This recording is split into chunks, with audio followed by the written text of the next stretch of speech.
যেই পরিমাণ সিট এসেছে সেটা একেবারে মানে অনেক বেশি প্রত্যাশার চেয়ে অনেক বেশি ফারাক হয়েছে, ব্যাপারটা এমন না, তবে কিছুটা ফারাক তো আছে, আর একটু বেশি প্রত্যাশা ছিল। আর আমার কনস্টিটিউয়েন্সির বিষয়টাই হলো যে আমার এটা তো আমার কাছে যথেষ্ট প্রুফ আছে এই বিষয়টার, যে আমার এখানটায় পরিকল্পিতভাবে টার্গেটকৃতভাবেই এটা ইঞ্জিনিয়ারিংয়ের শিকার হয়েছে আমি। আর না হলে আমি এখানে মোটামুটি একটা ব্যবধানে বিজয়ী হওয়ার কথা, জনগণের যে ভোট সেই ভোটের মাধ্যমে।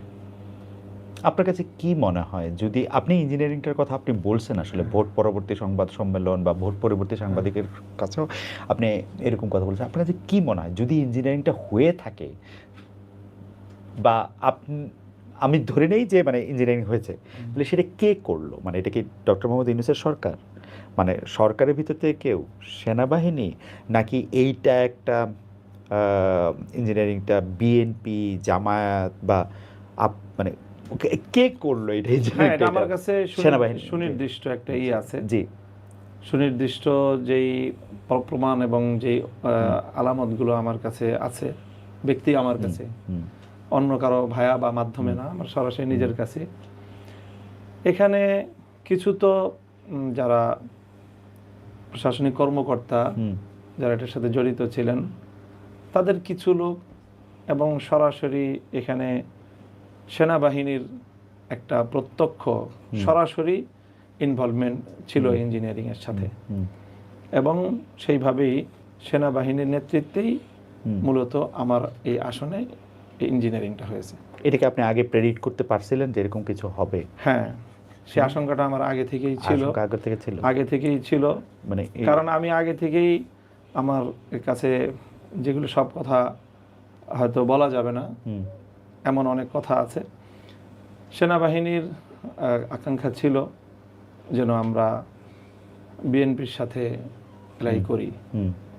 আমি সঙ্গত কারণে নানা হিসাব নিকাশে সেটা আমি করতে পারি নাই। করতে না পারার কারণে তাদের একটা ক্ষোভ আমার প্রতি ছিল, ব্যক্তিগত আমার প্রতি, এবং সেই ক্ষোভের জায়গা থেকে, এবং হয়তো আরও দেশের বাইরের যে সকল শক্তিগুলো আমাদের বাংলাদেশের ইন্টারনাল রাজনীতিকে নিয়ন্ত্রণ করে বা প্রভাব অনেক বেশি যারা সৃষ্টি করে, তারাও অনেকে ব্যক্তিগতভাবে আমাকে চায় নাই যে আমি ঠিক ওই জায়গাটায় প্রতিনিধিত্ব করি। তো তাদের প্রত্যক্ষ একটা মানে ইনভলভমেন্টের মাধ্যমেই আমাকে এখানে নির্বাচনে পরাজিত করার জন্য সরাসরি তারা কাজ করেছে এখানে। আপনার কি মনে হয় যে আপনি যদি জোটটা বিএনপির সাথে করতেন তাহলে এটা হতো না? নিশ্চিতভাবেই আমি এমপিও হতাম এবং মন্ত্রীও থাকতাম। আচ্ছা, এই প্রস্তাবই আপনাকে দেওয়া হয়েছিল? এটা মানে এমন ছিল আমার কাছে অফার।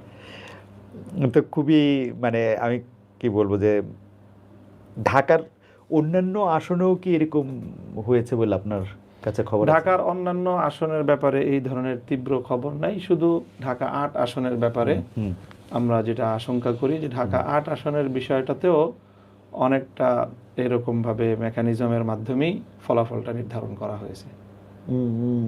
আপনি কি এই ব্যাপারটা নিয়ে আপনার যে জোট সঙ্গী বা জোটের অন্যান্য নেতৃবৃন্দের সঙ্গে আপনি কথা বলেছেন? জামায়াতের আমির, এনসিপির যিনি আহ্বায়ক আছেন, তাদের সাথে কি আপনাদের এটা নিয়ে কথা হয়েছে? এত ডিটেলস কথা বলার সুযোগ হয় নাই, বা বলতে পারেন যে আমার ব্যক্তিগত বিষয় তো, আমি ব্যক্তিগত চাওয়াটাকেও যেরকম খুব বড় করে দেখি নাই নির্বাচনের আগে এবং এই জোট হওয়ার ক্ষেত্রে, এবং ঠিক এটার পরেও আমি আমার ব্যক্তিগত জায়গা হওয়ার কারণে বলেছি, তো ঠিক অন্যদের কাছ থেকে প্রত্যাশিত সেই রেসপন্সটা আমি পাই নাই।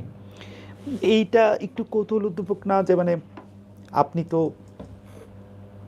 মানে খুবই গুরুত্বপূর্ণ জোটের খুব গুরুত্বপূর্ণ নেতা, এবং আপনি সব জায়গায় ভোকাল। এমনকি আমরা দেখেছি যখন জোটের একটা আনুষ্ঠানিক ঘোষণা আসলো তখন আপনাকে একটা, আমি তো ওই সময় মানে নিউ ইয়র্কে ছিলাম কিন্তু সামনাসামনি দেখতে পারি নাই, টেলিভিশনে স্ক্রিনে যতখানি দেখেছি আমার কাছে মনে হয়েছে আপনি মানে এটা বলে না কি ফ্যাক্টরের একটা ভূমিকা আপনি হয়তো পালন করেছেন।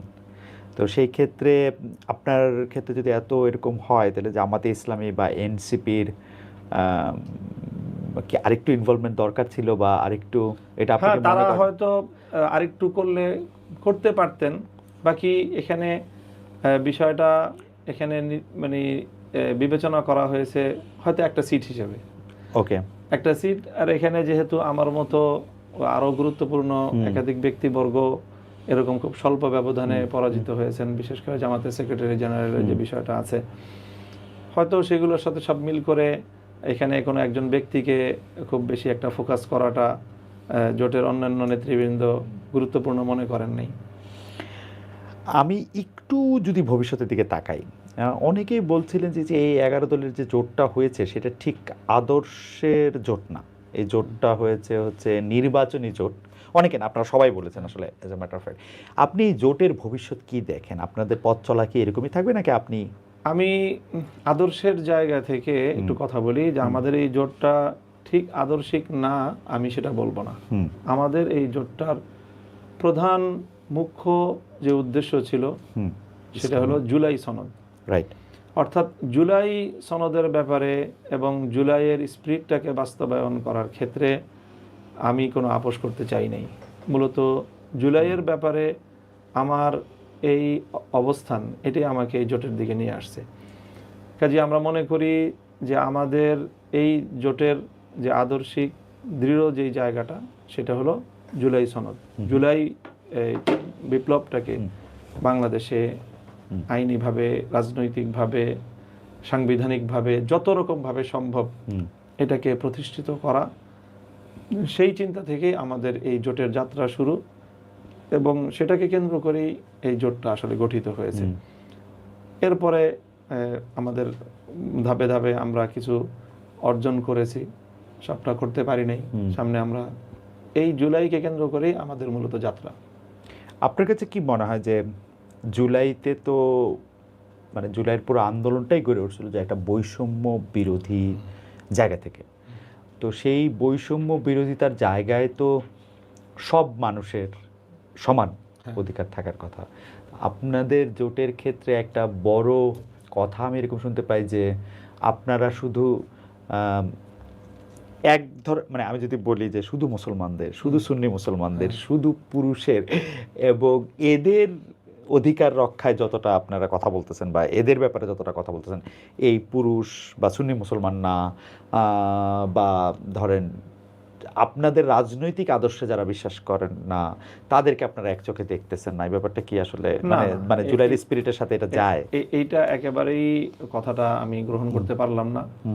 এখানে আমরা যারা ঐক্যবদ্ধ হয়েছি বাংলাদেশের রাজনৈতিক শক্তিমত্তার বিবেচনায়, সেটা হয়তো আমাদের বিভিন্ন ব্যক্তিগত বা রাজনৈতিক ফিলোসফির দিক থেকে আমরা এক একটা পলিসি মেনটেন করি বা এক একটা মতাদর্শকে আমরা অনুসরণ করি। যেরকম আমরা সুন্নি যেই ফিলোসফি সেটাকে অনুসরণ করছি, জামাতে ইসলাম তারা এক ধরনের একটা মতাদর্শকে অনুসরণ করছে। আমাদের এই দুইটা মতাদর্শের বাইরে, অর্থাৎ আমি যেটা বলি পরিষ্কার যে আমাদেরটা দেওবন্দি, অথবা জামাতেরটা হলো অনেকটা মাওলানা মওদুদী সাহেবের যে কিছুটা মানে মাযহাব এবং যেটা কিছু সালাফি বা আহলে হাদিস, এই সব কিছুর একটা মিশেলে একটা থট ওনারা ফলো করেন। আর এনসিপির তো এই জাতীয় বিষয়ে সুনির্দিষ্ট কোনো তাদের আইডিওলজি নাই, ধর্মীয় বিষয়ে তাদের সুনির্দিষ্ট কোনো আইডিওলজি নেই। আমাদের এই মতামতের বাইরে বাংলাদেশে ধর্মীয় দিক থেকে আরও 2-3টা আছে, জনগোষ্ঠী আছে। যেমন একটা হলো যারা বাংলাদেশে যাদেরকে আমরা সুন্নি বলি, অর্থাৎ আমাদের পরিভাষায় আমরা যাদেরকে বেরেলভি বলি, অর্থাৎ যেরকম ওই যে যারা কিছুটা মাজার পন্থী, চট্টগ্রাম সহ বিভিন্ন এলাকায় তাদের বেশ একটা প্রাবল্য আছে। এটা হলো একটা কমিউনিটি। আরেকটা কমিউনিটি হলো যারা ব্যাপকভাবে আহলে হাদিস এবং সালাফি নামে খ্যাত, যাদের মূলত রাজনৈতিক কোনো প্ল্যাটফর্মই নাই। সুন্নদের একটা রাজনৈতিক প্ল্যাটফর্ম আছে, সেখান থেকে ওই যে তাহিরি ভাই ওনারা নির্বাচন করেছেন এবারও। আর এর বাইরে আছে খুবই খুবই স্বল্প সংখ্যক শিয়া মুসলমানও বাংলাদেশে আছে, কিছু শিয়া। তো মূলত এই যে সুন্নি বা এই যে সালাফি বা আহলে হাদিস অথবা শিয়া, তাদেরকেও কিন্তু নানাভাবে আমরা আমাদের বক্তব্যের মধ্যে তাদেরকে আমরা এটার মধ্যে অন্তর্ভুক্ত করার চেষ্টা করেছি, তাদের অধিকারগুলোর কথা বলেছি। যেমন ধর বাংলাদেশে কোনো কনস্টিটিউয়েন্সিতে আমার জানা মতে সুনির্দিষ্ট শিয়া জনগোষ্ঠী নেই, কিন্তু মোহাম্মদপুরে আছে। তো আমি মোহাম্মদপুরে সেই সকল শিয়াদেরকেও তাদের ধর্মীয় অধিকার সংরক্ষণ করার, তাদের যে ধর্মীয় যেই সিগনিফিক্যান্ট যেই জায়গাগুলি আছে সেগুলো আমি রক্ষা করার প্রতিশ্রুতি তাদেরকে আমি দিয়েছিলাম। তারপরে ওই যে মাজারপন্থী বা বেরেলভি যারা আছে তাদেরকেও বলেছি যে আপনারা আপনাদের যে মতদর্শ মোতাবেক আপনারা পালন করবেন, আমরা এখানে রাজনৈতিকভাবে আপনাদের উপর কোনো আধিপত্য সৃষ্টি করব না বা বাধা দিব না। তার মানে এই সব জায়গাগুলি তো আমরা মানে বৈষম্যের ভিত্তিতে বিবেচনা করিনি, আমরা সকলের বৈষম্যহীন একটা অধিকার প্রতিষ্ঠারই কাজ করেছি। নারী অধিকারের যে বিষয়টা বললেন, সেটা তো আমরা এখানে নারী অধিকারের প্রতিষ্ঠার পদ্ধতি নিয়েই আমাদের দ্বিমত আছে, যে আসলে কোনটা অধিকার আর কোনটা অধিকার খর্ব, কোনটা সম্মান কোনটা অসম্মান। আমাদের বিবেচনা হলো নারীদের জন্য জোরপূর্বক সংরক্ষণ করা কোনো জায়গা, এটাই নারীর জন্য চরম অসম্মান। তারাও ওপেন এখানে আপনার করবে, পার্টিসিপেট করবে এবং তারা এখানে কোয়ালিফাই করবে, প্রতিযোগিতা করবে, করছে, যেটা প্রতিযোগিতার মধ্যে দিয়ে আসবে। কারো জন্য কোটা সংরক্ষণ করা প্রথমেই এটা তাকে করে এটা ইঙ্গিত করে যে তুমি পিছিয়ে পড়া। মানে আপনি নারীর কোটার কথা বলছেন। আমি যদি একটা একটা করে বলি, আপনি তো শিক্ষক মানুষ, এত চমৎকার করে বলেন, আমি মুগ্ধ হয়ে শুনতেছিলাম আসলে। কিন্তু আমি যে জিনিসটার প্রতি আপনার একটু দৃষ্টি আকর্ষণ করতে চাই সেইটা হচ্ছে যে শাইখুল হাদিস মাওলানা আজিজুল হক, আপনার যে মরহুম, তো ও বাবা, তো উনারও কিন্তু যখন মানে একটা ইসলামিক শাসন ব্যবস্থা বা একটা খেলাফতের জায়গা থেকে যখন এই কথাটা বলেন, উনার আদর্শেরও একটা সুস্পষ্ট পার্থক্য জামাত ইসলামের সঙ্গে ছিল। এমনকি উনার স্কুলের সাথে আপনি বলছেন কিছুটা মাওলানা রাজ্জাক বিন ইউসুফেরও আসলে অনেকগুলি বিষয়ে মতান্তর ছিল। আপনি হেফাজতে ইসলামের যুগ্ম মহাসচিব, আমি এই প্রশ্নটা আপনাকে আগেও করছি। হেফাজতে ইসলামের যিনি আমির আছেন, অনেক বয়স্ক মুরব্বী মাওলানা বাবু নগরী সাহেব, উনিও একটা একদম, উনারটা তো একদম সাংঘাতিক স্পষ্ট যে ওটা উনি বলতেছেন। এখন এই যে মত পার্থক্যের জায়গাগুলি তো এত স্ট্রং, এই জায়গাগুলিতে আপনার কি মনে হয় যে এই প্রবলেমগুলি আগে, আমি এটা প্রবলেম বলবো না, মানে এই বিভিন্ন মতগুলি আগে ডিল করা দরকার না? যদি বাই চান্স, আমি এটা বাই চান্স বলতেছি, এখন যেহেতু ঘটনাটা এরকম ঘটে নাই, আপনারা যদি ক্ষমতায় আসতেন তাহলে আপনারা কিভাবে রাষ্ট্র পরিচালনা করবেন, ওইটার কি আসলে কোনো একটা ঐক্যমত্য কি ছিল নাকি আপনারা একটা কারণ আপনি যেহেতু নিজেই বলছেন যে আপনি 100 এদিক ওদিক সিটি আপনি আসলে প্রেডিক্ট করছিলেন, তার বেশি না, কিন্তু যদি এটা হয়ে যেত, হইতে পারতো না একটা 151 হইলে, তো সেইটা কি একটু মানে আপনি একটু ব্যাখ্যা করবেন কিনা? আর একটা ছোট্ট করে আপনি অবৈদিলে একটা লেজ একটু সংযুক্ত করি, আপনি একটু যারা মুসলমানই না বা এই ধর্মের অন্তর্গতই না, তাদের ব্যাপারটাও যদি একটু বলেন। আর নারীদের ক্ষেত্রে আমি সহশিক্ষা, তারপর হচ্ছে তার ফ্রিডম অফ চয়েস আছে কিনা, যে সে কী ধরনের পোশাক পরবে, সে কী ধরনের সাজগোজ করবে, এইটা আসলে আপনাদের যে রাষ্ট্র আপনারা পরিচালনা করবেন, ওইটা কিভাবে বলবেন, এইটা যদি একটু আপনি একসাথে বলেন আর কি। এখানে প্রথম কথা হলো ইসলামটা আপনি ইসলামের অন্তর্গত আবার যে সকল বিভিন্ন সাব গ্রুপের মধ্যকার পারস্পরিক মত ভিন্নতার যে জায়গাগুলো, সেই জায়গাগুলো যদি আমরা ক্ষমতায় যদি চলে যেতাম তাহলে কিভাবে ডিল করতাম। তো স্বাভাবিকভাবেই আমরা এবার তো এই আগে থেকেই ধরে নিয়েছি যে আমাদের এই প্রক্রিয়ায় ক্ষমতায় যাওয়ার মাধ্যমে সরাসরি ডিরেক্টলি একভাবে মানে এক দফায় বা এক ধাপেই আমরা ইসলামকে পরিপূর্ণভাবে রাজনৈতিকভাবে বাংলাদেশে বা প্রশাসনিকভাবে, তারপরে একেবারে শাসনতান্ত্রিকভাবে, সর্বভাবে পরিপূর্ণ আমরা ইসলাম প্রতিষ্ঠা করতে পারবো, সেটা তো আমরা বলি না। আমরাও তো এটাই বলছি যে এটা তো বাংলাদেশের বর্তমান যে রাষ্ট্র কাঠামো, সেই রাষ্ট্র কাঠামোর মধ্যে দিয়ে আমাদেরকে ধাপে ধাপে ইসলাম প্রতিষ্ঠার দিকে অগ্রসর হতে হবে। তো ইসলামের যে রাষ্ট্র ব্যবস্থা, সেই রাষ্ট্র ব্যবস্থা প্রতিষ্ঠিত হলে ইসলামী যে রাষ্ট্র ব্যবস্থা, যে শরিয়া ব্যবস্থা, শরিয়া আইন, সেটার ক্ষেত্রে কিন্তু আমাদের এই যে পারস্পরিক যতগুলো গ্রুপ, আপনি সুন্নি বলেন, দেওবন্দি বলেন, এমনকি আহলে হাদিস বলেন, মওদুদি সাহেবের অনুসারী জামাত ইসলাম বলেন, আমাদের মধ্যে এই জাতীয় বিষয়ে কিন্তু কোনো দ্বিমত নেই, কোনো মত পার্থক্য নাই। কিন্তু শরিয়ার ক্ষেত্রে তো আমি যদ্দূর দেখছি যে ইভেন মাযহাবগুলির মধ্যে আমি বড় ছোট বলবো না, আমি বলবো যে মত ভিন্নতা রয়েছে। না, মানে শরিয়া যখন আপনি বাস্তবায়িত হবে, তো বাস্তবায়িত হওয়ার মূল যে পলিসি বা মূল যে পদ্ধতি, সেটার ব্যাপারে কিন্তু মাযহাবগুলোর মধ্যে কোনো পার্থক্য নেই। একটা জায়গায় পার্থক্য হবে, সেটা আমি বলে দিই। একটা জায়গায় পার্থক্য হবে হলো বিভিন্ন মাসআলা যেগুলো নাকি প্রয়োগ করতে হবে রাষ্ট্রকে আদালতের মাধ্যমে, সেখানে আদালত কোন মাযহাব ফলো করবে, এই একটা প্রশ্ন আসবে। তো এই প্রশ্ন আজকের নতুন না, এটা প্রায় 1300 বছরের প্রশ্ন। এবং সেই 1300 বছরেই কিন্তু ইসলাম কোনো না কোনো মাযহাবকে অনুসরণ করেই এই সকল বিষয়গুলিকে বাস্তবায়ন করেছে। এবং সেখানে আদালতের এক ধরনের, আদালতের যিনি জাস্টিস হবেন, বিচারক হবেন, এবং রাষ্ট্র মূল কাঠামোতে যারা নেতৃত্বে থাকবেন, তাদের এক ধরনের রাইট আছে। যেরকম এখন ধরেন সৌদি আরবে ওনারা কিন্তু শরিয়া আদালত বেশ কিছু ক্ষেত্রে পরিচালনা করেন। আবার ইমারাতে ইসলামী আফগানিস্তান, তারাও কিন্তু শরিয়া আদালত শতভাগ বাস্তবায়ন করতেছেন। তো সেখানে কিন্তু সৌদি আরবে এক ধরনের ফিকহ তারা অনুসরণ করতেছেন, সেটা নিয়ে কিন্তু আমাদের হানাফিরা কোনো সময় আপত্তি করি না, যেটা ইসলাম অনুযায়ী হলো না। আবার ইমারাতে ইসলামিয়ায় ওনারা শতভাগ ফিকহে হানাফি অনুসরণ করতেছেন, ওখানে কিন্তু অন্য মাযহাবের কেউ অথবা ইভেন যারা মাযহাব অনুসরণ করে না তাদের পক্ষ দিয়ে কিন্তু কখনোই এই অভিযোগ করা হয় না যেটা তো ইসলাম অনুযায়ী হলো না। কারণ ইসলামের মধ্যে আমরা সকলেই এই কথাগুলো মানি যে এই জায়গাগুলোতে যদি আদালত যে কোনো একটা মাযহাবকে বা যে কোনো একটা থটকে তারা প্রমাণের ভিত্তিতে অনুসরণ করে আদালত যখন একটা সিদ্ধান্ত দিবে, তখন ওইটা সকলের কাছেই গ্রহণযোগ্য হয়ে যায়। আমি এই প্রশ্নটা একটু তাহলে অন্যভাবে করি যে মাওলানা মামুনুল, আমি ধরে নেই যে আপনার রাষ্ট্র পরিচালনা করতেছেন, তো মাওলানা মামুনুল হকের পক্ষে কি জামায়াতে ইসলামীর নির্ধারিত শাসন ব্যবস্থা পুরোপুরি মেনে নেওয়া সম্ভব ছিল?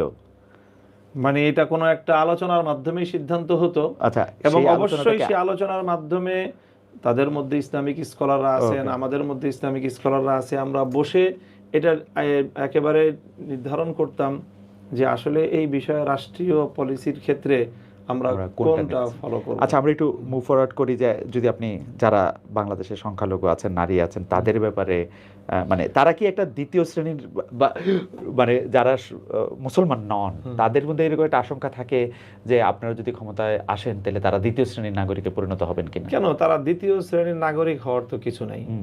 এখানে ইসলাম প্রদত্ত তাদের যেই অধিকার, অনেক জায়গায় তাদেরকে অগ্রাধিকার প্রদান করা হয়েছে, অনেক জায়গায় সমান অধিকার প্রদান করা হয়েছে, কোথাও কোথাও পার্থক্য করা হয়েছে।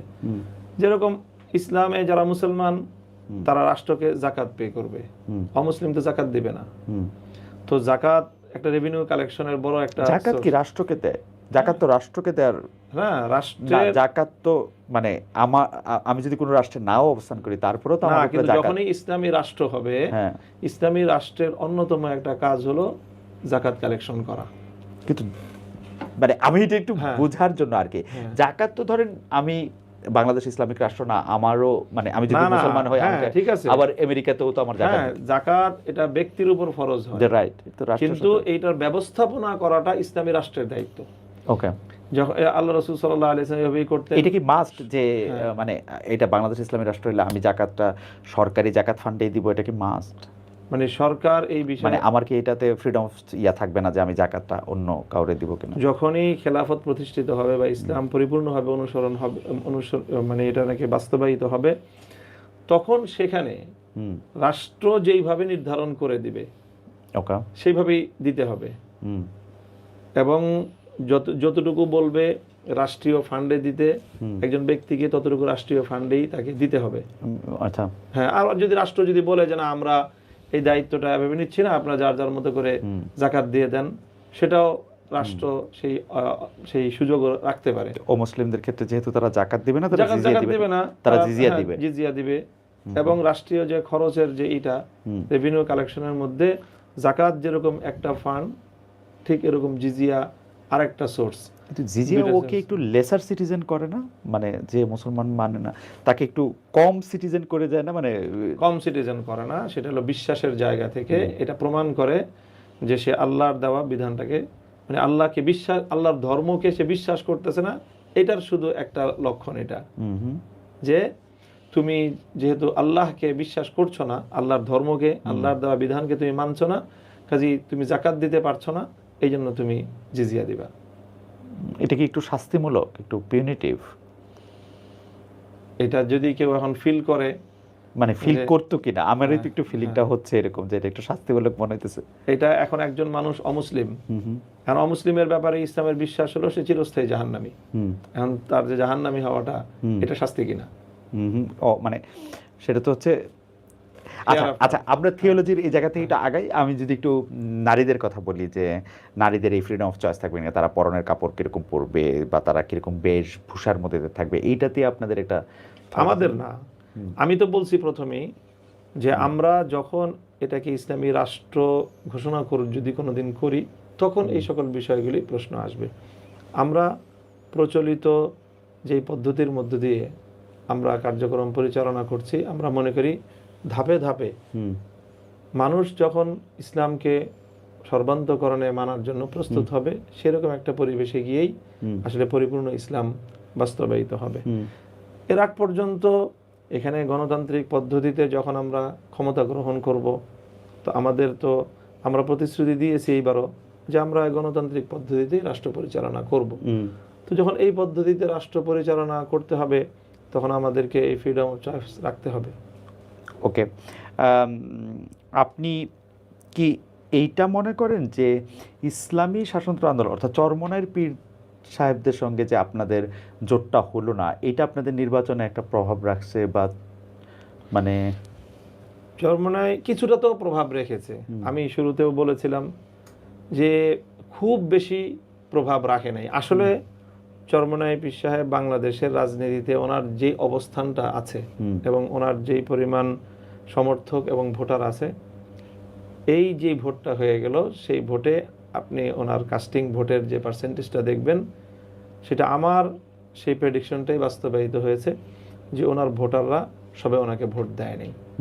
ভোটটা না দেওয়ার কারণ এটাই যে এবার বাংলাদেশের ব্যাপক মানে অডিয়েন্স, যারা ওভারঅল যারা রাষ্ট্র ব্যবস্থায় ইসলামকে দেখতে চায় বা ইসলামপন্থীদেরকে দেখতে চায়, তারা খুব তীব্রভাবে আকাঙ্ক্ষা করছিল যে ইসলামপন্থীরা এক বাক্সে আসুক। তো যেহেতু উনি এক বাক্সে থাকতে পারেন নাই, যে কোনো কারণেই হোক, এই জন্য ওনার রিয়েল ভোটটা উনি পান নাই। তাদের অনেক ভোট সুইং করে উনি থাকতে পারেন না কেন? উনি অনেক বেশি আসন চাইতেছিলেন আপনাদের কাছে। শুধু আমাদের কাছে চাওয়ার বিষয় না, এটা আসলে মূলত এখানে আমাদের কৌশলগত বেশ কিছু বা পদ্ধতিগত হয়তো কিছু ভুলও থাকতে পারে। এটা আসলে আমরা খুব সম্মিলিতভাবে আসন বন্টনের পর্যায়ে আমরা যেতে পারি নাই। আমাদের আলোচনাগুলো অনেকটা পার্টি টু পার্টি হচ্ছিল, নেগোসিয়েশনটা দেখা গেছে আমাদের সাথে চরমনের হচ্ছে, আবার চরমনের সাথে জামাতের হচ্ছে, আমাদের সাথে জামাতেরটা জামাত, অর্থাৎ যার যেই জায়গায় আসনগুলো বন্টনের ক্ষেত্রে যেখানে যার সাথে সমন্বয়ের প্রয়োজন হচ্ছে, আমরা দলগুলো সেই দলের সাথে সেই আসনের ব্যাপারে আলোচনা করছি। যেরকম একটা আসনের ব্যাপারে জামাত বলে দিল যে আমাদের আপত্তি নাই, আপনারা চরমনের সাথে যদি এটাকে সমন্বয় করে নিতে পারেন তো নিয়ে নেন। তো দেখা গেল যে সেখানে আমরা চরমনের সাথে সমন্বয় করে নিয়ে নিলাম, এনসিপির সাথে আমাদের সমন্বয় হয়ে গেল। অর্থাৎ আমি আমার আসনগুলো নিয়ে সবগুলো পার্টির সাথেই আমাকে নেগোসিয়েশন করতে হয়েছে। জামাত থেকে আমাকে প্রথমে ওইটার ব্যাপারে একটা তাদের কাছ থেকে একটা ছাড় নিতে হয়েছে বা অনুমোদন, তারপরে আবার চরমনের কাছ থেকে এটা নিয়ে আবার সমন্বয় করতে হয়েছে, এনসিপির সাথে সমন্বয় করতে হয়েছে, আদার্স অন্যান্য পার্টিগুলির সাথে সমন্বয় করে তারপরে আমাকে আমার এই আসনগুলোর ব্যাপারে নির্ধারণ করতে হয়েছে। এই জন্য দেখা গিয়েছে যে শেষ পর্যন্ত কিন্তু কোনো কোনো আসন জামাতের সাথে সমঝোতা হয়ে গেছে, খেলাফত মজলিসের সাথে আমার সমঝোতা হয় নাই, এনসিপির সাথে সমঝোতা হয় নাই। এরকম এক দুইটা আসনে শেষ পর্যন্ত এরকম দুই পার্টি সেখানে ইলেকশন করতে হয়েছে।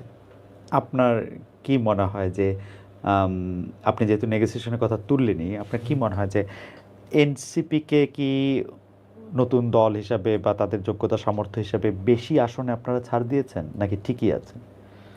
না, আমি মনে করি যে এনসিপির যে গুরুত্বটা বাংলাদেশের রাজনীতিতে এবং আমাদের এই জোটের যে প্রয়োজনটা ছিল এনসিপিকে, সেই জায়গায় এনসিপিকে খুব বেশি দেওয়া হয়নি।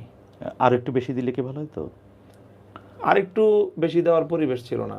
যখন তারা একেবারেই এলিফ্যান্ট টাওয়ারে আসছে, সেই সময় সমন্বয় করতে যতটুকু আসলে দেওয়াটা উচিত ছিল, সেই উচিত মতোই তাদেরকে দেওয়া হয়েছে।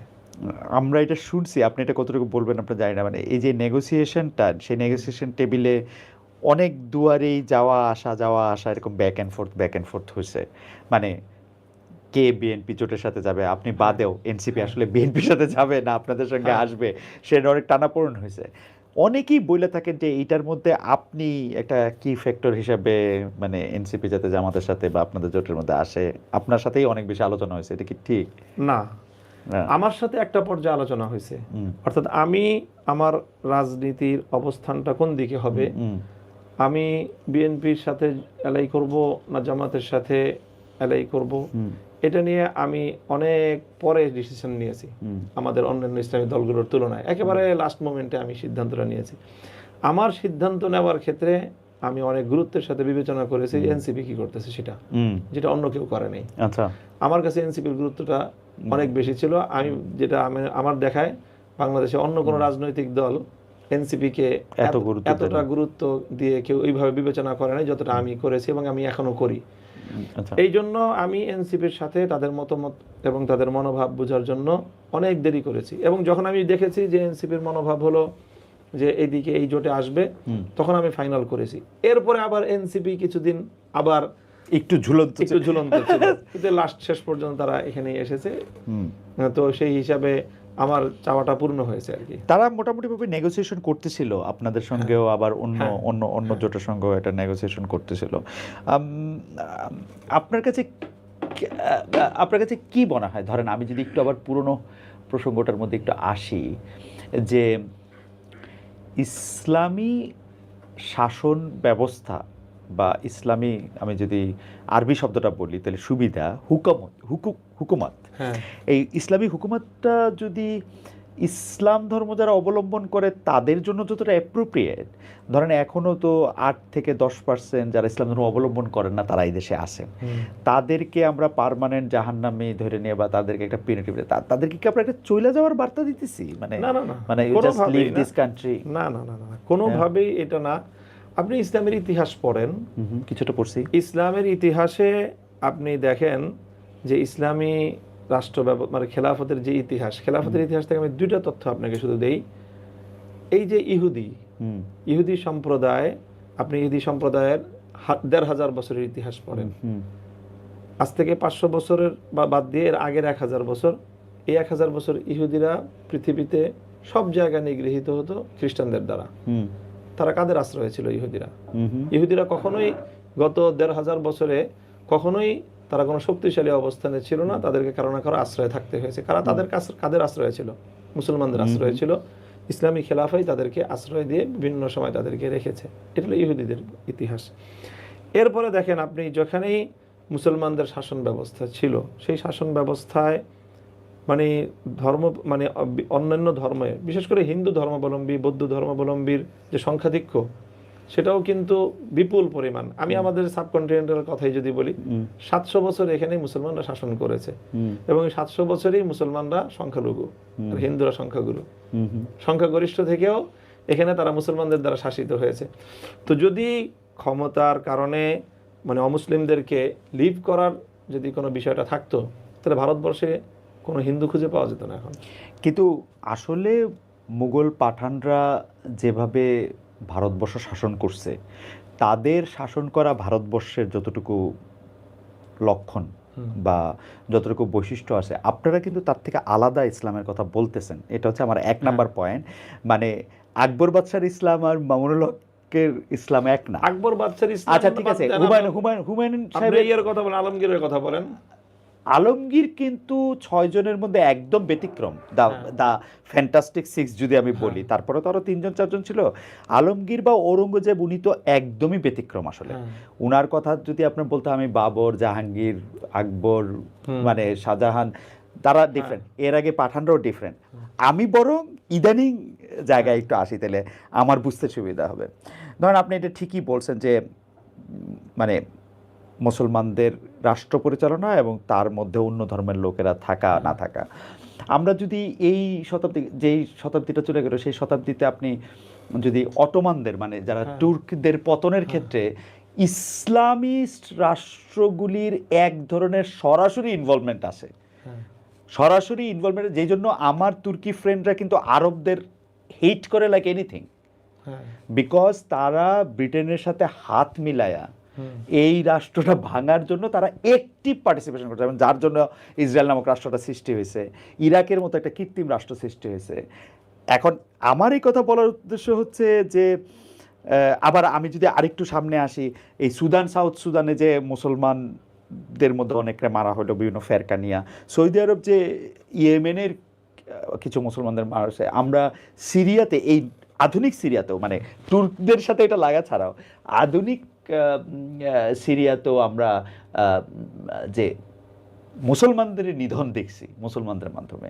তাহলে এইটা একটা মনে হয় না যে আমরা যদি এই জিনিসগুলি ডিল না করি, আমরা যদি এই জিনিসগুলির ঠিক না করি, তাহলে আমরা একটা এরকমই একটা সময়ের দিকে আমরা হয়তো যাব। কারণ আজ হোক কাল হোক এমন তো হইতেই পারে যে আপনারা রাষ্ট্র ক্ষমতার মধ্যে আসবেন। তা এইটার ব্যাপারে মানে আপনারা ভাববেন কিনা বা ভাবছেন কিনা? মানে অবশ্যই অবশ্যই বিষয়টা আমি মনে করি যেসব যেই ইতিহাসগুলি আসতেছে, যখনই প্রপার ওয়েতে কোথাও ইসলামী রাষ্ট্র প্রতিষ্ঠিত হয়েছে এবং সেটাকে সারা দুনিয়ার ইসলামিক স্কলাররা, আলেম সমাজ যখনই সেটাকে সমর্থন দিয়েছে, তো সেই ইসলামী রাষ্ট্রের মধ্যে আপনি কখনোই কোথাওই অমুসলিমদের প্রতি কোনো ধরনের অবিচার অথবা অমুসলিমদের তাদেরকে তাদের ভিটেমাটি, জায়গা জমি, দেশ ছাড়ার কোনো ইতিহাস আপনি খুঁজে পাবেন না। আমার মনে হয় এই ব্যাপারটা আরেকটু আপনি হয়তো পরীক্ষা করে দেখতে পারেন।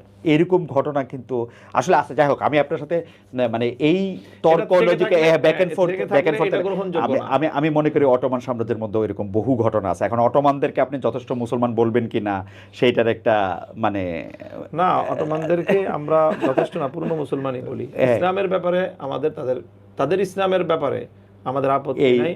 হ্যাঁ, হারেম সহ তারপরে আছে যে কোন ব্যক্তি সেখানে ব্যক্তিগতভাবে পরিপূর্ণ আদর্শ থেকে কিছুটা বিচ্যুত হয়ে থাকতে পারে, কিন্তু ওভারঅল সামগ্রিক সিস্টেমটা পতন যুগের ইসলামের মানে তারা অন্তত ধারণ করছে। ওকে, ঠিক আছে, আমরা একটু মুভ ফরওয়ার্ড করি। আমরা যদি আপনাকে আপনার রাজনৈতিক ভবিষ্যতের কথা জানতে চাই, যে আপনি আসলে আপনার রাজনীতিটারে আপনি এখন কোন দিকে বেশি কনসেন্ট্রেট করতে চাচ্ছেন? যে এটা কি তরুণদের মধ্যে আপনি আরও বেশি পৌঁছাতে চান? আপনি কি সব ধর্মের, সব বর্ণের, সব লিঙ্গের মানুষের কাছে পৌঁছাতে চান? মানে আপনার স্ট্র্যাটেজিটা কি হবে আসলে, মানে এখন এই মুভ ফরওয়ার্ড, এই নির্বাচন উত্তর আপনার রাজনীতিটার ক্ষেত্রে? আমাদের এখন বড় বিষয় হলো জুলাই স্পিরিটটা, যেই বৈশিষ্ট্য সহ জুলাই বিপ্লবটা হয়েছে, এই জুলাই বিপ্লবটাকে বাংলাদেশে বাস্তবায়ন করা এবং আমাদেরকে যতটা সর্বশ্রেণীর মানুষের কাছে আমরা নিজেদেরকে, আমাদের যদি ভুল ত্রুটি থেকে থাকে, সীমাবদ্ধতা থেকে থাকে, সেই বিষয়গুলিকে ওভারকাম করে আমরা জাতীয় নেতৃত্বে যাওয়ার জন্য আরও যতটা নিজেদেরকে মানুষের কাছে উপযোগী করে উপস্থাপন করা যায়, সেটাই হবে আমাদের স্ট্র্যাটেজি এখন। আমি একটু আন্তর্জাতিকভাবে আপনাকে এটাই আমার প্রায় শেষের দিকের প্রশ্ন। আমি যদি বলি যে ভারতীয় আধিপত্যবাদের বিরুদ্ধে একটা লড়াইয়ের কথা আপনি বলেন সবসময় আপনার বক্তৃতায়, এটা অনেক আগে থেকে এটা ভারতীয় আধিপত্যবাদটা আসে, কিন্তু আপনি আবার এমিরেটস অফ আফগানিস্তানের কথাও বলেন, যাদের সাথে আবার ভারতের খুবই সম্পর্ক, বা একমাত্র ভালো সম্পর্ক, মানে মোদি সাহেব তালেবান সরকারকে বন্ধু মনে করেন, মানে এটাকে কিভাবে ডিল করা আসলে, মানে মানে মানে সেখানে ভারতের প্রতি তো আলাদা আমাদের কোনো মানে নাই, অ্যালার্জি নাই। আচ্ছা, ভারত ইমারাতে ইসলামিয়ার উপরে কোনো আধিপত্য সৃষ্টি করার সুযোগ নেই ভারতের। আচ্ছা, সেখানে তারা সমপর্যায়ে ডিল করে। আচ্ছা, কিন্তু সেই পলিসিটা বাংলাদেশে এসে ভারতেরটা ঠিক থাকে না। আচ্ছা, ভারত যদি ইমারতকে যেভাবে ডিল করতেছে, বাংলাদেশকে যদি সেভাবে ডিল করে, তাহলে ভারত তো আমার উত্তম বন্ধু হতে পারে। সেটা কি আপনি মনে করেন যে এটা একটা মানে বাংলাদেশে এই আধিপত্যবাদটা স্পেসিফিকলি কোন দিকে আপনি বেশি ফিল করেন? মানে একটা তো আছে যে পলিটিক্যাল, ফিনান্সিয়াল, কালচারাল, আপনার কোন দিকটা আপনার? সবগুলোই, পলিটিক্যাল, কালচারাল এবং ফিনান্সিয়াল, তিনটা অ্যাসপেক্ট থেকেই ভারতের এই যে মনোভাব, যে এখানে ভারতের জন্য বড় একটা সমস্যা যেটা, সেটা হলো যে বাংলাদেশটা ঠিক ভারতের পেটের মধ্যে থেকে, বাংলাদেশ তার আশেপাশের ভারতের অন্তর্গত যে প্রদেশগুলো আছে সবগুলো থেকে বাংলাদেশ আপনার সামাজিকভাবে, অর্থনৈতিকভাবে, তারপরে লিভিং স্ট্যান্ডার্ড দিক থেকে বাংলাদেশ অনেক উন্নত হয়ে যাচ্ছে। এটা ভারতের জন্য খুব সমস্যা একটা। এই জন্য ভারত চায় না কোনোভাবেই যে বাংলাদেশটা সেই পর্যায়ের উন্নত হোক, কারণ তাহলে সে তার প্রদেশগুলোকে সে অখণ্ড রাখতে পারবে না। এই জন্য ভারত বাংলাদেশের ব্যাপারে এই জাতীয় একটা পলিসি বরাবর। আমরা তো দেখি যে বাংলাদেশের লোক ভারতে চিকিৎসা নিতে যাচ্ছেন, বাংলাদেশের লোক ভারতে কাজ করতে যাচ্ছেন, বা আমরা দেখি যে বাংলাদেশের মানুষ ভারতীয় কালচারের উপর অনেক বেশি ডিপেন্ডেন্ট, সেটা হিন্দি সিনেমা হোক, হিন্দি সিরিয়াল হোক, বাংলার মানে নাটক বা এই জাতীয় জিনিসপত্র হোক, সেগুলির ব্যাপারে খুব বেশি ডিপেন্ডেন্ট। আমরা তো উল্টা জিনিসটা দেখি। ডিপেন্ডেন্ট এটা না, মানে খুব বেশি দেখেন সেটা হলো বাংলাদেশ আগ্রাসন চালায় বাংলাদেশ, সেখানে মানুষের দেখেন, আমি বলি দেখেন, আমার এই যে কনস্টিটিউয়েন্সি নির্বাচনের ক্ষেত্রে আমি এটা দৃষ্টান্ত দিই, উদাহরণ। আমার এই আসনে একটা প্রবলেম আছে, বড় ধরনের প্রবলেম, ঢাকা 13-তে। না, আমি সেটা বলি, সেটা হলো মাদকের একটা সাম্রাজ্য আছে। এখন মাদকের সাম্রাজ্যকে যদি আমি উৎখাত করতে চাই, মাদকের বিরুদ্ধে আমাকে একটা অবস্থান নিতে হয়েছে, সমাজের স্বার্থে, এলাকার স্বার্থে, মানুষের স্বার্থে। কিন্তু মাদকের সাম্রাজ্যের সাথে এত বেশি মানুষ এটার সাথে জড়িত, এবং এমন এমন মানুষ জড়িত যারা নির্বাচনকে প্রভাবিত করতে পারে। এখন আমি যেহেতু মাদক, তারা বুঝতে পেরেছে যে আমি নির্বাচিত হলে মাদক এখানে থাকবে না, তাদের বিরাট স্বার্থের হানি ঘটবে। এখন এটা তো আপনি নির্বাচন ছাড়াও করতে পারেন, মানে আপনি এমপি না, আপনি যেসব জায়গায় সেটা করতে পারার, এমপি হয়ে করতে পারার ব্যবধান অনেক ব্যবধান, এগুলোর সাথে প্রশাসন জড়িত থাকে ইত্যাদি। তো দেখা গিয়েছে যাদের স্বার্থে আঘাত হানবে তারা কিন্তু আমার বিরুদ্ধে আবার সংঘবদ্ধ হয়ে দেখা গিয়েছে তারা আমার প্রতিদ্বন্দ্বীর সাথে গিয়ে ভিড়ে গেছে। তো এই যে সমস্যাটা, এখানে ভারতের সাথে আবার বাংলাদেশেরই সমস্যা, যে বাংলাদেশ এই যেরকম কিছু কালচার আছে, যে সমস্ত কালচার সভ্য সমাজে এটা গ্রহণযোগ্য না, বাংলাদেশি সমাজ, বাংলাদেশের এমনকি বাংলাদেশের কালচারাল সোসাইটিও সেটাকে মানে এগ্রি করছে না। ভারত সেটা করছে। এখন ভারতের সেই নষ্ট কালচার সাধারণ মানুষকে নষ্ট করতে। একটা উদাহরণ কি দিবেন, যে মানে ওরকম একদমই নষ্ট কালচার, যে বাংলাদেশ, ভারতের নষ্ট কালচার? বাংলাদেশের সিনেমার কথাই বলেন, বাংলাদেশের সিনেমা ভারতের সিনেমা বাংলাদেশের সিনেমার চেয়ে বিভিন্ন দিক থেকে হয়তো মানোন্নত, কিন্তু তার মধ্যে অন্যতম একটা এটাও যে অশ্লীলতার দিক থেকেও উন্নত। তো সেই কারণেও মানুষকে আকৃষ্ট করছে সেটা। না, সেটা তো এখন আর সিনেমা তো আর ভারতের সিনেমা, তারপরে সিনেমার মধ্যে, হ্যাঁ, মানে ভারতে এখন তো সারা দুনিয়াই উন্মুক্ত, খালি ভারতের সিনেমাই যে দেখবে তা তো না। না, মানে বলতেছি এটা একটা দৃষ্টান্ত হিসাবে। আচ্ছা, মানে ভারতীয় সিনেমার প্রভাবে বাংলাদেশের সিনেমাতে হয়তো কিছু মানে অশ্লীলতা ঢুকে যাচ্ছে। আপনি যেটা বললেন জি, যে কালচারালি তারা তো আমাদের উপর আগ্রাসনটা সৃষ্টি করে, আপনি সিনেমার ক্ষেত্রে বলতেছেন। কিন্তু কেউ যে বলেন, মানে এই প্রশ্নটা অনেকটা এরকম, যে ভারতের যে বর্তমান প্রধানমন্ত্রী এবং যে বর্তমান রুলিং পার্টি ভারতীয় জনতা পার্টি, তারা যেহেতু কট্টর হিন্দুত্ববাদী একটা রাজনৈতিক দল, এবং তারা সেই দেশের সংখ্যালঘু জনগোষ্ঠীর উপর তারা যেহেতু খড়গস্ত, তারা চান মানে মোদির পক্ষে এইটা তার ভোটের এপিল চাওয়ার জন্য খুব সহজ। বাংলাদেশে যদি একটা কট্টরপন্থী মুসলিম জনগোষ্ঠী আসে যারা হচ্ছে সংখ্যালঘুদের উপর অত্যাচার চালায়, তাইলে তার কারটা সুবিধার হয়, দেখো বাংলাদেশে এরকম, আমাদের বেঁচে থাকার জন্য তো এটা দরকার, এবং সেই জন্য মোদি আপনাদের প্যাট্রোনাইজ করে, অনেকে বলে যে আপনাদেরকে আপনাদেরকে শক্তিশালী দেখতে চায়। বাংলাদেশে যারা আমরা ইসলামের রাজনীতি করি, ইসলামী রাজনীতির যতটুকু শক্তিশালী হবে বাংলাদেশে হিন্দুরা ততটাই সিকিউরড হবে, এটা নিশ্চিতভাবেই বলা যায়। এবং বিগত 1.5 বছরের আপনার এই বাংলাদেশের সময়কালকে আপনি যে অ্যানালাইসিস করেন, এটা একেবারে দিবালোকের ন্যায় পরিষ্কার। আমরা স্বাধীনতার পর থেকে ইসলামপন্থী রাজনৈতিক সংগঠনগুলো বিগত 1.5 বছর যতটা রাষ্ট্র রাজনীতির উপর এবং সমাজের উপর যতটা প্রভাব নিয়ে আমরা থেকেছি, এর আগে আমরা কখনোই এইভাবে আমরা শুধুমাত্র ইসলামপন্থীরা এভাবে থাকতে পারিনি।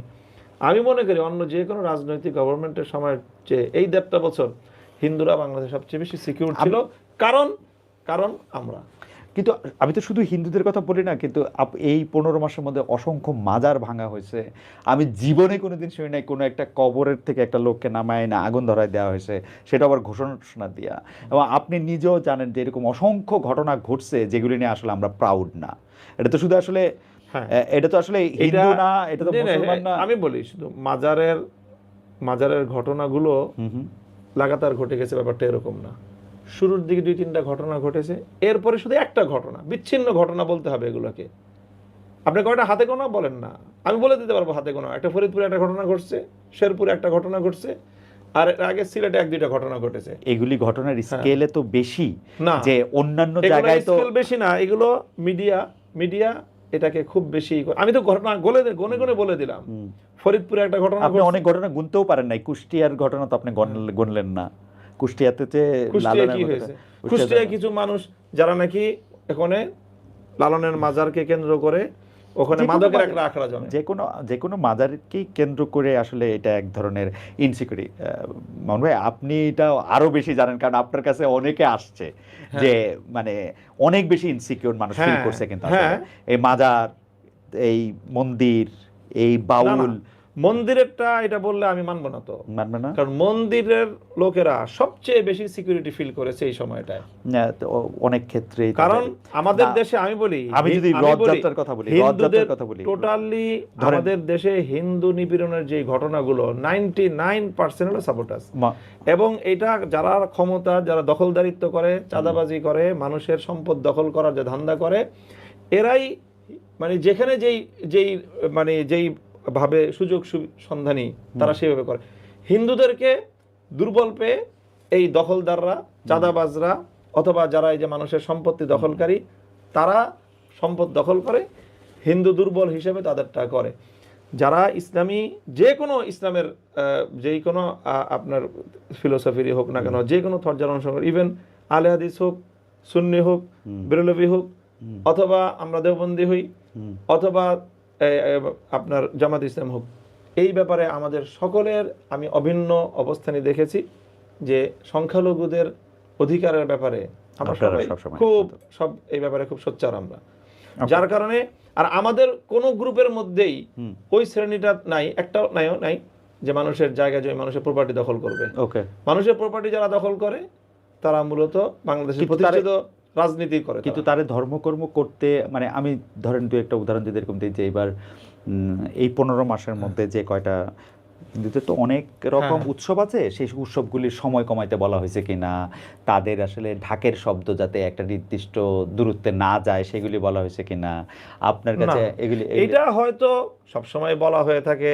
কখনো তারা মসজিদ আর মন্দির যখন কাছাকাছি, তারাবির নামাজ চলতেছে, ঠিক একই সময়ে জুমার নামাজ চলতেছে, একই সময়ে রথযাত্রা, সেই সময়গুলো এমন কোনো অপ্রীতিকর ঘটনা বাংলাদেশে ঘটার কোনো সুযোগ নাই, কারণ হিন্দুরা দুর্বল, ওরা তো আর অপ্রীতিকর ঘটনা ঘটতে পারবে না, ভয়ে চুপসে গেছে কিনা এরকম কোনো আপনি বলেন যে নামাজের কারণে অথবা মসজিদের কারণে তারা তাদের ধর্মীয় উৎসব উদযাপন করতে পারেনি, এমন কোনো ঘটনা ঘটে নেই। ওকে, আমার মনে হয় যে আপনি এই উত্তর দিয়েছেন। আমি শেষ প্রসঙ্গটাতে করি। আপনি একজন স্বনামধন্য শিক্ষক, কিন্তু আমার কিছুটা আলাপ এই অনুষ্ঠান শুরুর আগে আপনাকে বলতেছিলাম যে এই কওমি মাদ্রাসাতে পড়াশোনা করে যারা বেরিয়ে আসছেন তাদের সংখ্যা এবং তাদের পরবর্তী জীবন, এটাকে যদি আমি একটা পেশাগত জীবন বলি, এই যে একটা বিপুল ওয়ার্কফোর্স এবং এই যে এই তরুণীরা বেরিয়ে আসছেন, তারা দেশের অর্থনৈতিক ব্যবস্থাপনা কীভাবে কাজে লাগতেছেন আসলে, বা যেটাকে আমরা হচ্ছে মানে ফিনান্সিয়াল ইনস্টিটিউশন মানে মানে এটা তো হলো আমাদের, আমি মনে করি বড় ধরনের রাষ্ট্রের ব্যর্থতা। রাষ্ট্রের ব্যর্থতা মানে হলো যে রাষ্ট্র আসলে সমন্বয়ের কোনো উদ্যোগ গ্রহণ করে নাই। সেটা একেবারে 1947 থেকে নিয়ে ধারাবাহিকভাবে এই সংকটটা ক্রিয়েট হয়েছে। 1947 সালে তখনই আমাদের আলেমুলামাদের পক্ষ থেকে এই দাবি ছিল রাষ্ট্রের প্রতি যে আপনারা সমন্বিত উদ্যোগ গ্রহণ করেন, যাতে শুধুমাত্র আলেমুলামাদের উপর ধর্মকে রক্ষা করার, মানুষের মধ্যে ধর্মীয় শিক্ষা, ধর্মীয় সেন্টিমেন্ট, এই বিষয়গুলো রক্ষা করার শতভাগ দায়িত্ব শুধুমাত্র আলেমদের উপর যেন না বর্তায়, সেটা একটা ব্যবস্থা গ্রহণ করেন। কিন্তু এই রাষ্ট্র, এই সরকার কিছুই করতে পারে নাই। দেখেন বাংলাদেশের জাতীয় শিক্ষা ব্যবস্থায় প্রাইমারি স্কুলে 5 বছর, হাই স্কুলে 5 বছর, ইন্টারে 2 বছর, 12 বছর, তারপর অনার্সে 4 বছর, 16 বছর, এরপরে আরো 2 বছর, 18 বছর পড়াশোনা করার পরে কোনো একজন শিক্ষার্থী যদি সে না কোনো আলেমের কাছ থেকে মানে পার্টিকুলারলি, এবং সে যদি সুনির্দিষ্টভাবে পড়াশোনা না করে, সে নিদেন বিসমিল্লাহির রহমানির রহিমটাও শুদ্ধ করে উচ্চারণ শিখতে পারে না। তো এই ব্যর্থতা কার? এই ব্যর্থতা রাষ্ট্রের, জাতীয় শিক্ষা ব্যবস্থার। আমরা বলতেছি যে তুমি প্রাইমারি স্কুলে অন্তত একজন কোরআনের শিক্ষক দাও, সেটা দিবে না, দেয়নি, আজও পর্যন্ত দেয়নি। তো ধর্ম মানুষকে, এই বিপুল পরিমাণ যে বাংলাদেশের মানুষ, 18 কোটি মানুষের মধ্যে অলমোস্ট আপনার ধরেন 16 থেকে 17 কোটি মানুষ মুসলমান, এই মুসলমানদের ধর্মীয় জিজ্ঞাসার জবাব কে দিবে? এই জিজ্ঞাসার জবাব দেওয়ার তো দায়িত্ব একমাত্র আমাদের, আর কেউ দেওয়ার মতো নাই, রেসপন্সিবল কেউ নাই। তো আমি যখন এই জবাবটা দিতে হবে আমাকে, তো আমাকে এখান থেকে ইসলামিক এই পরিমাণ পারদর্শী এবং সংখ্যায় এত পরিমাণ তৈরি করতে হয় যে আমার আর কোনো দিকে নজর দেওয়ার সুযোগই নেই। আমাদের একজন দর্শক, একটাই খালি দর্শকের প্রশ্ন নেই, ওনার নাম ফারদিন খান, উনি আপনার একটু ওপিনিয়ন জিজ্ঞেস করতে বলছেন যে সেটা আমরা দেখতে পাচ্ছি যে আফগানিস্তানের যে নিউ ওয়াইফ বিটিং ল, এটা নিয়ে আপনি আসলে বলবেন, নানা ধরনের মতামত বা দেখা যাচ্ছে। শুনেন, আফগানিস্তানের ব্যাপারে আমি নিজে, আমার যথেষ্ট অ্যানালাইসিস আছে। আমি মৌলিক একটা কথা বলে দিই, আফগানিস্তানে তারা যেই মানে প্রসেসিংটা ফলো করছে, সেটা হলো কোরআন সুন্নাহকে শতভাগ তারা অনুসরণ করছে।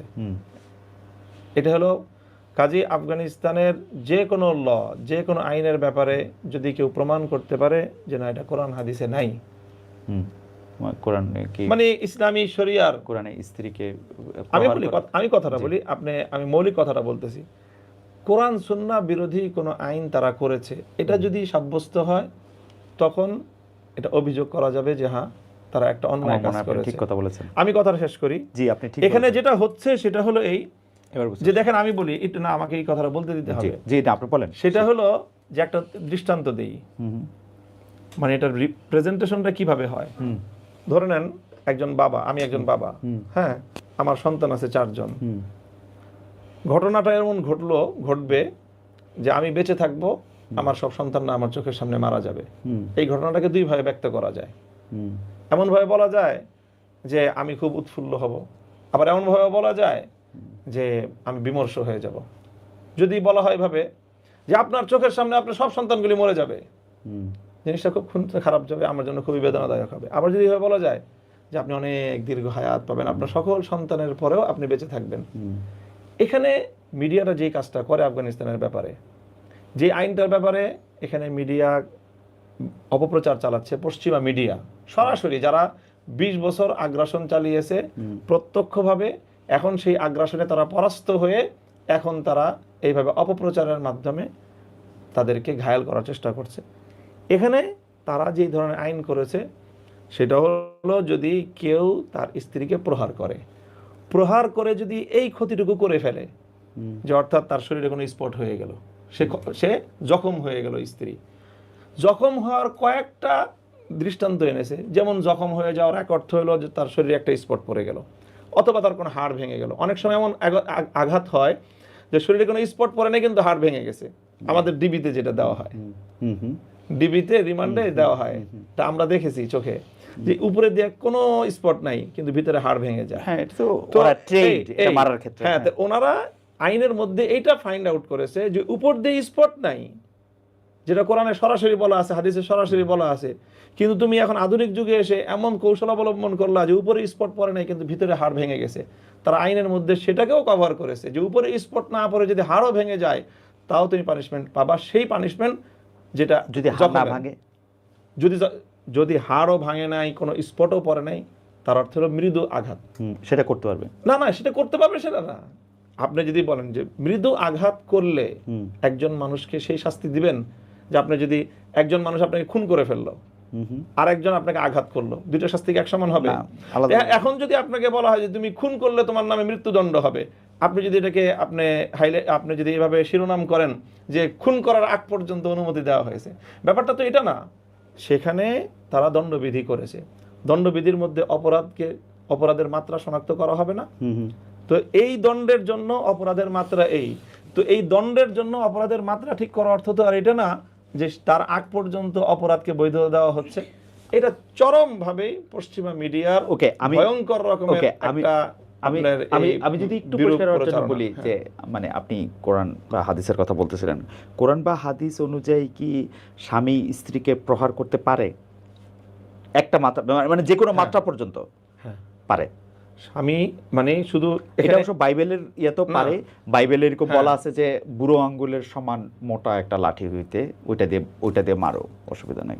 ওটা হলো স্ত্রী শুধু না, এটাকে বলা হয়েছে পুরো ফ্যামিলির কথা বলা হয়েছে, মানে এইভাবে বলা হয় না, স্ত্রীকে আলাদা করে বলা হয় না।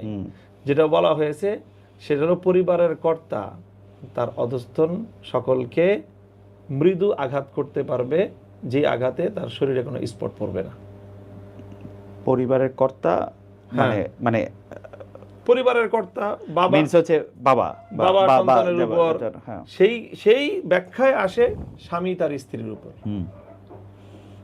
কিন্তু ব্যাখ্যায় আসুক আর যেমনি আসুক, এটা তো আসলে আসেই, মানে এটা তো ঠিকই আছে, সহিই আছে। আমার মনে হয় যে তাহলে এই ক্ষেত্রে কি পশ্চিমা মিডিয়া কি এটা ভুল রিপোর্ট করলো? অবশ্যই, শুধু ভুল না, উদ্দেশ্যপ্রণোদিতভাবে। কি উদ্দেশ্যপ্রণোদিত? আমার কাছে লাগে যে পশ্চিমা মিডিয়া যেটা করে না সেইটা হচ্ছে খোদ বাইবেলেও যে এটা আছে এটা তারা বলে না। এটা আছে, কিন্তু বাইবেলেও আছে, এবং আসলে অনেকগুলি সাদা জায়গাতে এটা এখনো আছে, যে এই আইনটা এখনো আছে যে স্বামী স্ত্রীকে মারতে পারবে। তো এখানে ক্ষেত্রে বলা আছে, ব্যাখ্যাটা বলা আছে বুড়ো আঙ্গুলের চেয়ে মোটা বেত হইতে পারবে না। না, ইসলামে যেটা আছে সেটা হাদিসের মধ্যে যেটা আসছে সেটা হলো পরিবারের কর্তা তার পরিবারের সদস্যদেরকে শাসন করতে পারে।